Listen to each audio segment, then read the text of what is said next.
যে বেগম খালেদা জিয়া এবং তারেক রহমান সাহেব কালকে ফরিদপুর যাবেন, আপনি কিন্তু ওখানে রাস্তায় হাঁটার জায়গা পাবেন না।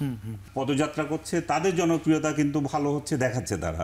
রাষ্ট্রপতির হাতে ক্ষমতা থাকবেন ৫ জনকে সিলেক্ট করার জন্য। বিশেষ করে একটু জানতে চাই, আপনি দেখছেন যে এনসিপি ১ তারিখ থেকে পুরো দেশে পদযাত্রা শুরু করেছে, মানে কি দেখছেন? আমি সেটাই বলতে চাচ্ছিলাম, এনসিপি এখন যে তার পদযাত্রা করছে, তাদের জনপ্রিয়তা কিন্তু ভালো হচ্ছে দেখাচ্ছে তারা। এবং এই জনপ্রিয়তা যদি তারা বাড়াতে চায়, তাদের জন্য সময় দরকার আরো।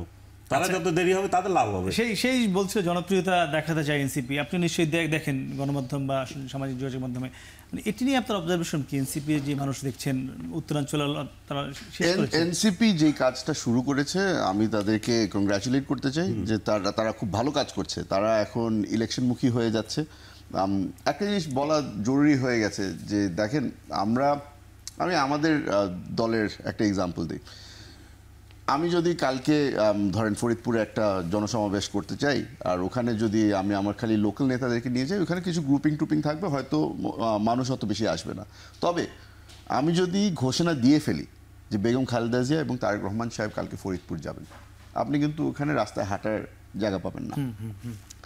একই ধরনের ঘটনা এখন ঘটছে। আপনি এনসিপির বড় বড় নেতা, বাঘা নেতা যারা আছে, তারা এখন প্রতিটা জেলায় যাচ্ছে, প্রতিটা জনসভায় যাচ্ছে। তো তাদেরকে দেখার জন্য কিন্তু মানুষরা আগ্রহী। তারা সবাই দেখতে চায় যে যারা এই গণ অভ্যুত্থানের মধ্যে লিড দিয়েছিল, তাদেরকে দেখার জন্য একটা ফ্যাসিনেশন আছে। সমস্যা হয়ে গেছে যে সবার ধারণা হচ্ছে যে দিস উইল রেজাল্ট ইন ইলেকশনের সময়ও ওই প্রভাবটা দেখা যাবে। সেটা কিন্তু সঠিক না। আপনার প্রতিটা মানুষ ব্যক্তিগতভাবে ইনভলভ হয়ে যায় নিজের এলাকার মধ্যে রাজনীতিতে। তখন আপনার সাথে যদি আপনার বড় বড় নেতারা না থাকে আপনাকে সাপোর্ট দেওয়ার জন্য অথবা আপনার জন্য ক্যাম্পেইন করার জন্য, তখন কিন্তু আপনার ভোট ব্যাংকটা কমে আসবে। এই জিনিসটা আমার মনে তাদের মাথায় রাখা উচিত।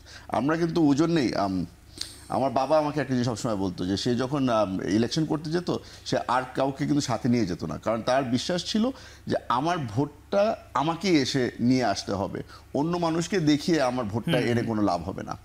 সেক্ষেত্রে এনসিপি বলছেন যে সঠিক পথেই এগোচ্ছে, সঠিক পথে।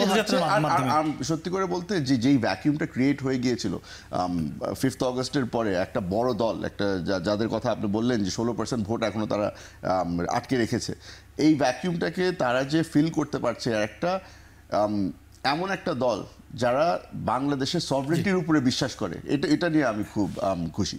যে আমরা শেষ যে বিষয়টা আলোচনা করবো সেটি হলো যে একটি বিষয় নিয়ে খুব আমরা দেখছি এখন সংকট তৈরি হয়েছে, পিআর পদ্ধতি বা নির্বাচন পদ্ধতি নিয়ে। শেষে আপনিও এটির সঙ্গে, আপনি যেহেতু ঐকমত্য কমিশনে যান, আলোচনায় বেশ কয়েকটাতে গিয়েছে, আমরা দেখেছি, মানে এটির সমাধান কি হতে পারে চূড়ান্ত পর্যায়ে গিয়ে? বিএনপি পিআর পদ্ধতিটি চাচ্ছে না, উচ্চকক্ষ বা নিম্নকক্ষ তো চাচ্ছেই না। আপনারা বলছেন যে উচ্চকক্ষ নিম্নকক্ষ দুটিতেই চাওয়া, এনসিপিরও একই অবস্থা। কোথায় গিয়ে দাঁড়াতে পারে এটি? এটা কিন্তু একটা স্ট্রাকচারাল প্রপোজালটা দিয়েছে ঐকমত্য কমিশন। ১৬৬টা প্রপোজালের মধ্যে পার্লামেন্টারি সিস্টেম মেকানিজমের যে চেঞ্জ, সেই চেঞ্জের মধ্যে ওনারা বলছেন, বিএনপিও তার ৩১ দফায় আগে থেকেও বলে আসছে যে দ্বিকক্ষ বিশিষ্ট পার্লামেন্ট চায় তারা।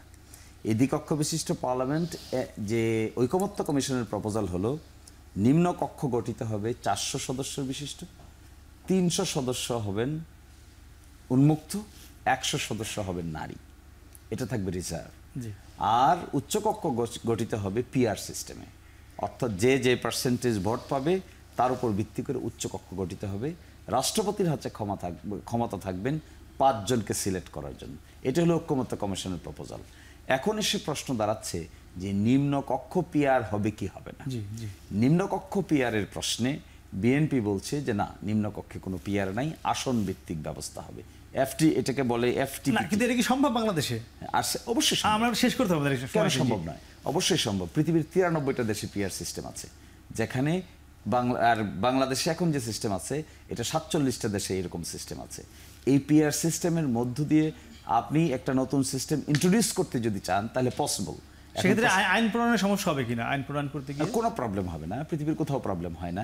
কিন্তু যেটা হয় পিআর সিস্টেমে, যেমন ধরেন ৯১ সালের নির্বাচন, ৯৬ সালের নির্বাচন, ২০০১ সালের নির্বাচন, এবং সর্বশেষ যদি ২০০৮ সালের ২৯ ডিসেম্বর নির্বাচন, ভোটের পার্সেন্টেজগুলি দেখবেন 40%, 36%, 12%, এইরকম একটার মধ্যে ওঠানামা করেছে। তাতে কি হইতো? 40% যদি কোনো দল পাইতো ভোট, তাহলে 40% অফ দ্য 300 আসনের 40% পাই, একদম তার সেটাই মানে আমরা 120টা আসন। বুঝতে পেরেছি। আমরা শেষ করবো আনিস ভাই, আপনাকে দেখুন মানে 15 সেকেন্ডে জানতে চাইবো যে এই যে পিআর নিয়ে একটি সংখ্যা তৈরি হয়েছে, দ্বিমত, এটি কি শেষ মুহূর্তে কি একমতে আসবে সবাই?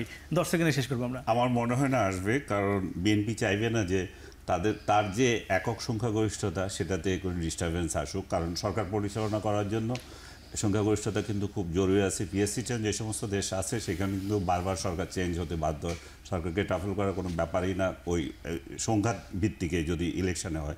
আর যদি সংখ্যাভিত্তিক আওয়ামী লীগের অনুপস্থিতিতে আবার সংখ্যাভিত্তিক ইলেকশন এখন খুব দরকার, কারণ তাহলে বিএনপি সবগুলো পেয়ে যাবে, জামাত বা আদার্স তারা কিছুই পাবে না।